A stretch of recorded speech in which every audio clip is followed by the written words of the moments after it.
ಕಾಶ್ಮೀರವನ್ನು ಟಾರ್ಗೆಟ್ ಮಾಡಿ ನಡೆಸಿರ್ತಕ್ಕಂಥ ಈ ಒಂದು ಉಗ್ರ ದಾಳಿ ಮತ್ತು ಈ ಉಗ್ರ ದಾಳಿಗೆ ಸಂಬಂಧಪಟ್ಟಂಥ ಅಪ್ಡೇಟ್ಸನ್ನು ನಾವು ನೋಡ್ತಾ ಇದ್ವಿ. ಈಗಾಗಲೇ ಅಲ್ಲಿ ಸಿಲುಕಿರ್ತಕ್ಕಂತಹ ಕನ್ನಡಿಗರನ್ನು ವಾಪಸ್ ಕರೆಸ್ಕೊಳ್ಳೋದಕ್ಕೆ ಬೇಕಾದಂಥ ಪ್ರಯತ್ನವನ್ನು ಕರ್ನಾಟಕ ಸರ್ಕಾರವು ಕೂಡ ಮಾಡ್ತಾ ಇದೆ. ಇದಕ್ಕಾಗಿಯೇ ಮಿನಿಸ್ಟರ್ ಸಂತೋಷ್ ಲಾಡ್ ಅವರು ಕೂಡ ಅಲ್ಲಿಗೂ ತೆರಳಿದ್ದಾರೆ.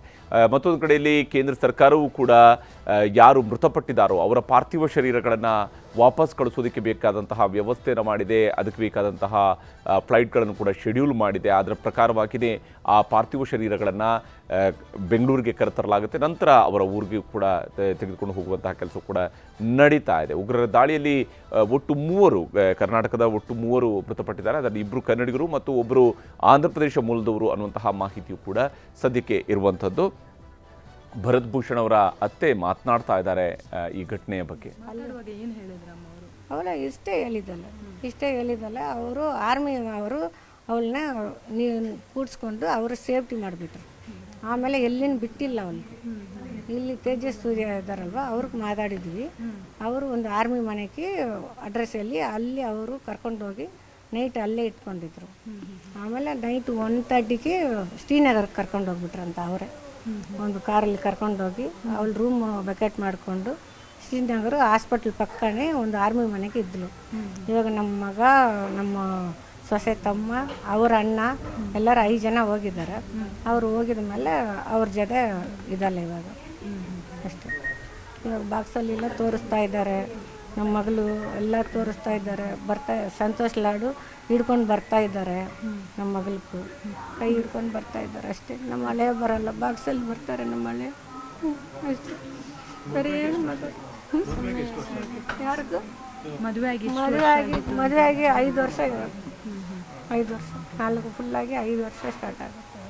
ಯಾವಾಗ ಟ್ರಿಪ್ ಹೋಗಬೇಕು ಅಂತ ಪ್ಲ್ಯಾನ್ ಮಾಡಿದ್ರು ಅವರು ಪ್ಲ್ಯಾನು 1 ತಿಂಗಳು ಮುಂಚೆನೇ ಬುಕ್ ಮಾಡಿದ್ದಾರೆ. ಫ್ಲೈಟ್ ಬುಕ್ ಮಾಡಿದ್ದಾರೆ. ರಿಟರ್ನ್ ಟಿಕೆಟು ಇವತ್ತು ಬುಕ್ ಮಾಡಿದ್ದಾರೆ. ನೋಡಿದ್ರೆ ಹಿಂಗಾಗಿ ಫ್ಲೈಟಲ್ಲಿ ಎಲ್ಲರೂ ಬರ್ತಾಯಿದ್ದಾರೆ. 6-7 ಜನ ಫ್ಲೈಟಲ್ಲಿ ಬರ್ತಾಯಿದ್ದಾರೆ ಬಾಡಿ ಜೊತೆಗೆ ಅಷ್ಟೇ. ಅವರು ಭರತ್ ಭೂಷಣ್ ಅವರು ಎಷ್ಟು ಜನ ಮಕ್ಕಳು? ಅವ್ರ ಮನೆಗೆ 2 ಮಕ್ಕಳು. ಅವರು ಇವರೊಬ್ಬರು ಅಣ್ಣನೂ ಅಲ್ಲಿ ಹೋಗಿದ್ದಾರೆ, ಕರ್ಕೊಂಬರಕ್ಕೆ ಹೋಗಿದ್ದಾರೆ. ಅವರಿಬ್ಬರೇ ಗಂಡು ಮಕ್ಕಳೇ. ಅವ್ರಿಗೂ ಸುಂದರ್ ನಗರಲ್ಲಿ ಇರೋದು ಮನೆ. ಅವರಿಬ್ಬರೇ ಇಬ್ಬರಿಗೂ ಮದುವೆ ಆಗಿದೆ. ಅವ್ರಿಗೊಂದು ಮಗು, ಇವ್ರಿಗೊಂದು ಮಗು, ಗಂಡು ಮಗನೇ ಇರೋದು. ಅವರ ತಾಯಿಗೆ ಬೇರೆ ಹುಷಾರಿರಲಿಲ್ಲ. ಅವ್ರ ತಾಯಿ ಹಾರ್ಟ್ ಪೇಷಂಟ್. ಅವರು ಹಾರ್ಟಲ್ಲಿ ಇನ್ನೂ ಹೇಳಿಲ್ಲ. ಅವ್ರಿಗೂ ಫುಲ್ಲು ಆಕ್ಸಿಜನ್ನಲ್ಲೇ ಮನೆಗೆ ಮಲಗಿರ್ತಾರೆ. 12 ಗಂಟೆಗೆ ಅವ್ರು ಎದ್ದೊಳ್ಳೋದು. ಇನ್ನೂ ಅವ್ರಿಗೆ ಕೆಲಸ ಇಲ್ಲ. ನಿನ್ನ ಮಧ್ಯಾಹ್ನದಿಂದ ಇನ್ನೂ ಅವ್ರಿಗೆ ಕೆಲಸ ಇಲ್ಲ. ಅವರ ಅಪ್ಪಗೂ ಅಷ್ಟೇ ಹಾರ್ಟ್ ಪೇಷಂಟೇ. ಇದ್ರೆ ಅವ್ರಿಗೆ ಬೆಳಗ್ಗೆ ವಾಕಿಂಗ್ ಹೋಗಿ ಬಂದ ತಕ್ಷಣ ಸ್ವಲ್ಪ ಹೇಳಿದ್ದಾರೆ. ಬೇರೆ ಯಾರು ಇನ್ನೂ ಅವ್ರ ಮಮ್ಮಿಗೆ ಗೊತ್ತಿಲ್ಲ. ಬಾಡಿ ಬಂದ ಮೇಲೆ ನೋಡ್ತಾರೋ ಇನ್ನು. ಅವ್ರ ತಮ್ಮೆಲ್ಲ ಹೋಗಿದ್ದಾರೆ. ಇಲ್ಲೇ ಯಶವಂತಪುರ ಅವರು ಕಡೆಯವರೆಲ್ಲ ಅವರೆಲ್ಲ ಹೋಗಿ ಸ್ವಲ್ಪನೇ ಹೇಳ್ಬೇಕು. ಅವರು ನಿಧಾನ ಹೇಳ್ಬೇಕು. ಸಡನ್ ಹೇಳ್ಬಿಟ್ರೆ ಅವ್ರು ಇವಾಗ ಐಸಿನಲ್ಲಿಂದ ಬಂದರು, ರಾಮಾಯಣಲ್ಲಿಂದ. ಸಡನ್ ಹೇಳ್ಬಾರ್ದು. ನಿನ್ನೆ 2:45 ಗೊತ್ತಾಯ್ತು. ಮಗಳೇ ಫೋನ್ ಮಾಡಿದ್ರು. ಈ ಥರ ಆಯಿತು, ಅದು ಭೂಷಣ್ಗೂ ಹೊಡೆದ್ಬಿಟ್ರು, ಕೆಳಗಡೆ ಬಿದ್ದರು, ಪ್ರಾಣ ಹೋಯ್ತು ಅಂತ ಫೋನ್ ಮಾಡಿದ್ರು. ಅವಳೇ ಫೋನ್ ಮಾಡಿದ್ರು. ನಿಮ್ಮ ಹೆಸರಮ್ಮ? ಜೆ ವಿಮಲ ಅಂತ. ಜೆ ವಿಮಲ ನಮ್ಮ ಯಜಮಾನ್ರಿಗೆ. ಮೇಡಮ್ ನೀವು ಮಾತಾಡ್ತೀರಾ?